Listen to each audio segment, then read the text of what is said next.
বাসের মধ্যে school dress পরিহিত মেয়েটির নিতম্বে চাপ দিয়ে একটি হাত দ্রুত সরে গেল। মেয়েটি দুইজন মানুষকে পাশ কাটিয়ে আওলাদের সামনে উপস্থিত।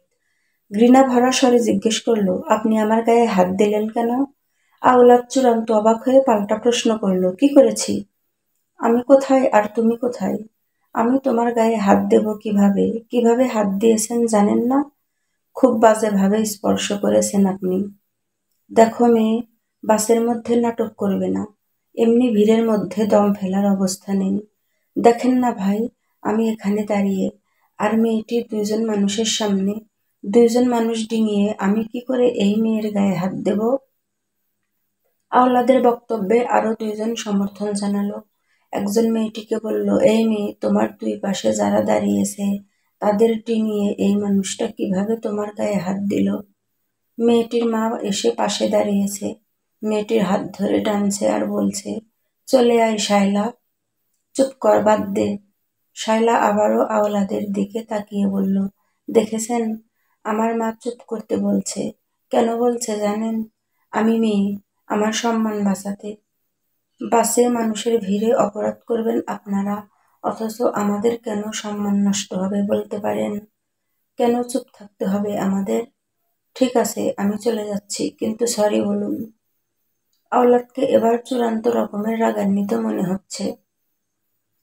দাঁতে দাঁত চেপে অদ্ভুত রকমের ঘর্ষণ দিয়ে রাগের কিছুটা জানান দিল।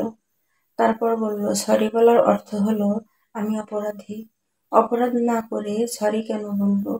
আপনি ভালো করেই জানেন আপনি অপরাধ করেছেন। সরি বলেন। শায়লার মা শায়লাকে হাত ধরে টেনে বাসের সামনের দিকে চলে যাচ্ছে। বাসের গতি কমেনি। হয়তো এখানকার পরিস্থিতি সম্পর্কে ড্রাইভারের কানে কোনো খবর যায়নি।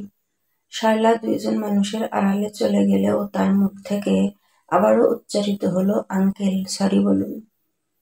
আওলাদ সামনের দুইজনের দিকে মুখ করে উপহাসের স্বরে বলল, কোত্থেকে যে আসে এরা?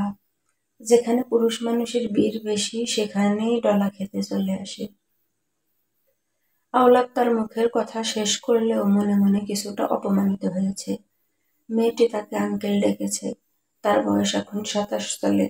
এই বয়সে নিজেকে আঙ্কেল ভাবতেই অপমানটা পাখির বিষ্ঠার মতো গায়ে লেগে যাচ্ছে। এখনো সে যুবক। হঠাৎ বাসটি ব্রেক কষল। শায়লা ও তার মা নেমে গেল। হয়তো তাদের গন্তব্য এখানেই। শায়লা বাসের জানালা বরাবর এসে চিৎকার করে বলছে, আঙ্কেল, সরি বলুন। আওলাদ না শোনার ভান করে অন্যদিকে তাকিয়ে আছে। ভাবছে তুলির কথা। সকালে আসার সময় বলে দিয়েছে, আব্বু, আজ আমার নতুন জামা চাই। তাড়াতাড়ি বের হওয়ার সময় তুলির এই কথাটুকুই কানে এসেছিল। জমির খারিজ সংক্রান্ত কাগজ হস্তান্তর করতে এসে সারাদিন পেরিয়ে গেল। তুলির কথাটি একটিবারের জন্য মনে আসেনি। আওলাদ ভাবছে, কালই তুলিকে একটি নতুন জামা কিনে দিবে। কিন্তু এই ভাবনাটি বেশিক্ষণ স্থায়ী হলো না।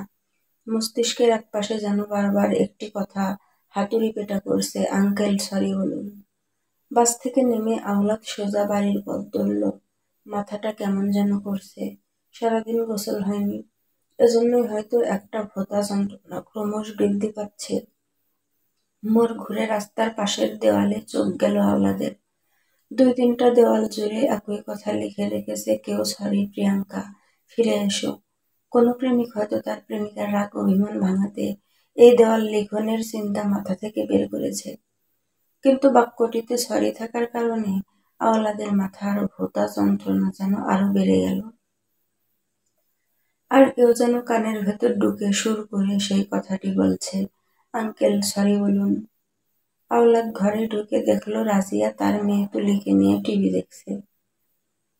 রাজিয়ার প্রতি আওলাদের কিছুটা রাগ হলো। মনে হচ্ছে 5 বছরের মেয়েটাকেও রাজিয়া সিরিয়াল দেখানোর অভ্যাস গড়ে তুলবে।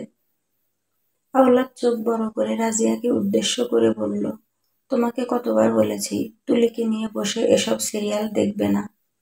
কথা কানে যায় না তোমার? রাজিয়া বুঝতে পারল সারাদিন খাটুনি শেষে এসে এই দৃশ্য দেখে আওলাদের মেজাজ চরমে। এখন তর্ক করা ঠিক হবে না। তাই নরম সুরে বলল, সরি, সরি। তুলি কখন এসে আমার পাশে বসলো টের পাইনি। আওলাদের মাথা যেন ছিঁড়ে যাচ্ছে ভোঁতা যন্ত্রণায়। আজ যেখানেই যাচ্ছে সবখানে যেন সরির উপস্থিতি। আওলাদ জামা কাপড় ছেড়ে হাত মুখ ধুয়ে এসে দেখে তুলি গাল ফুলিয়ে বসে আছে। আওলাদ এগিয়ে এসে হাঁটু গেড়ে তুলির মুখোমুখি হলো। তারপর বলল, বাবাটা সারাদিন অনেক কাজ করেছে আজ। তুলিকে নিয়ে কালকে একটা নয় 2টা নতুন জামা কিনে দেব। এই কথা শোনার পরও তুলির মুখে হাসি ফোটেনি। তখন রাজিয়া বলল, আজ তুলির জন্মদিন। সকালে তুমি বের হওয়ার সময় পেছন পেছন গিয়ে বলে এসেছে নতুন জামা আর জন্মদিনের কেক আনার জন্য। কোনোটাই তো আনলে না। আওলাদের মনে পড়ল, সকালে তাড়াতাড়ি বের হওয়ার সময় নতুন জামার কথা শুনলেও তুলির শেষাংশের কথা কান অবধি পৌঁছায়নি। এখন বাসা থেকে বের হতে ইচ্ছে করছে না। মাথার যন্ত্রণা কমেনি এখনো। সাথে শাইলা নামের মেয়েটির কথাটুকু বারবার এক নাগাড়ে কানের ভেতর বেজেই চলেছে। যেন ক্যাসেটের মধ্যে রেকর্ড করা একই কথা বারবার বাজে যাচ্ছে। আওলাদ বলল, ঠিক আছে তুলি, আমি আরেকটি পর গিয়ে তোমার জন্য কেক নিয়ে আসব। আর কালকে 2টা নতুন জামা। তুলি গাল ফুলিয়ে বলল, ঠিক আছে, সরি বলো। আওলাদের যেন পায়ের রক্ত মাথায় উঠে গেছে। কেমন যন্ত্রণা যোগ হলো তার সরি সরি, যেদিকে যাচ্ছে সরি। আওলাদ হঠাৎ শোয়ার ঘরে গিয়ে দরজা বন্ধ করে দিল। সেখান থেকে বের হলো টানা 3 ঘন্টা পর। রাত অনেক হচ্ছে। মেয়েটার ঘুমানোর সময় হয়ে যাবে একটু পর। আশেপাশের কাউকে জানানো হয়নি তুলির জন্মদিনের কথা। এই দায়িত্বটুকু রাজিয়ার পালন করা দরকার ছিল। অন্তত 2 দিন আগে থেকে পরিকল্পনা অনুযায়ী কাজ করা দরকার ছিল। অথচ সারাদিন শুধু টিভি সিরিয়াল দেখা রাজিয়ার কাজ। রাজিয়ার বাবা প্রচুর অর্থ সম্পত্তির মালিক। রাজিয়া সেই বাবার একমাত্র মেয়ে। আওলাদও বাবার একমাত্র সন্তান হওয়ায় বেশ টাকা পয়সার মালিক। তবুও মনের ভেতর গোপন লোভ, রাজিয়া তার বাবার সব সম্পত্তি পাবে। এসব ভাবতে ভাবতে পথে নামলো আওলাদ। মাথার যন্ত্রণা কিছুটা কম মনে হচ্ছে এখন। 1 সপ্তাহ পেরিয়ে গেল। আওলাদ 1 সপ্তাহ অসুস্থ হয়ে পড়েছে। মাথার যন্ত্রণা কিছুতেই কমছে না। ডাক্তার দেখানো হয়েছে 2 বার, কোনো উপকার হয়নি। ঠিকমতো ঘুমাতে পারছে না আওলাদ। মনে হচ্ছে শায়লা মস্তিষ্কের একটা স্থান দখল করে বসতি করেছে। আর টেপ রেকর্ডার বাজিয়ে বারবার একই কথা বলে যাচ্ছে, আঙ্কেল সরি বলুন। দুপুরের ভাত ঘুম দিচ্ছে তুলি। তুলির এক পাশে আওলাদ, অন্য পাশে রাজিয়া শুয়ে কানে হেডফোন লাগিয়ে মোবাইলে কিছু একটা দেখছে। আওলাদ মেয়ের পিঠে হাত দিতে গিয়ে অজানা কারণে হাতটা সরিয়ে ফেলল, যেন ভিড়ের চিপা থেকে হাত সরানো হলো। আওলাদ নিচু স্বরে রাজিয়ার কাছে জানতে চাইল, না ঘুমিয়ে কি দেখো মোবাইলে? উত্তরে রাজিয়া বলল, নাটক দেখি। আর একটু বাকি আছে, সরি দীপান্বিতা, নাটকটি এতবার দেখেও মন ভরে না। আওলাদের মাথায় যেন কেউ হাতুড়ি দিয়ে পিটাচ্ছে। আওলাদ আর শুয়ে থাকতে পারল না। শোয়া থেকে উঠে পুরনো ডায়েরিটা বের করলো। অনেকদিন কিছু লেখা হয় না। কি লিখবে আওলাদ?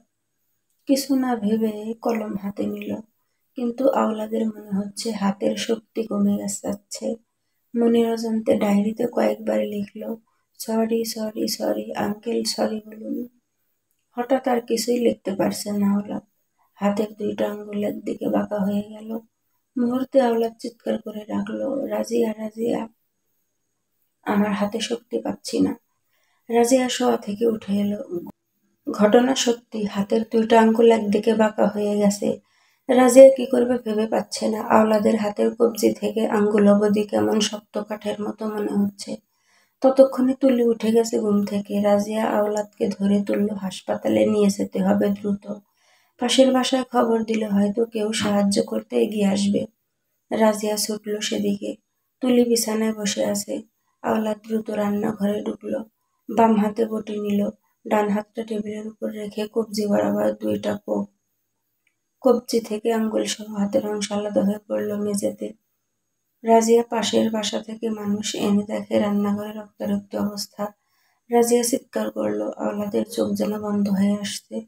পাশের বাসার যে 2জন এসেছিল তারা আওলাদকে ধরাধরি করে হাসপাতালের উদ্দেশ্যে রওনা দিল। আওলাদ বিড়বিড় করে কিছু একটা বলছে। সেই কথা যেন আওলাদ একাই আবার শুনতে পাচ্ছে। আওলাদ আবারও বলছে, একবার সরি বলাতে এই পাপের প্রায়শ্চিত্ত হবে না। তবুও আমি সরি শায়লা, শায়লা আমি সরি। বন্ধুরা, আমাদের এই গল্পটি যদি ভালো লেগে থাকে, লাইক, কমেন্ট, শেয়ার ও সাবস্ক্রাইব করে আমাদের পাশেই থাকবেন। ধন্যবাদ সবাইকে, ভালো থাকবেন।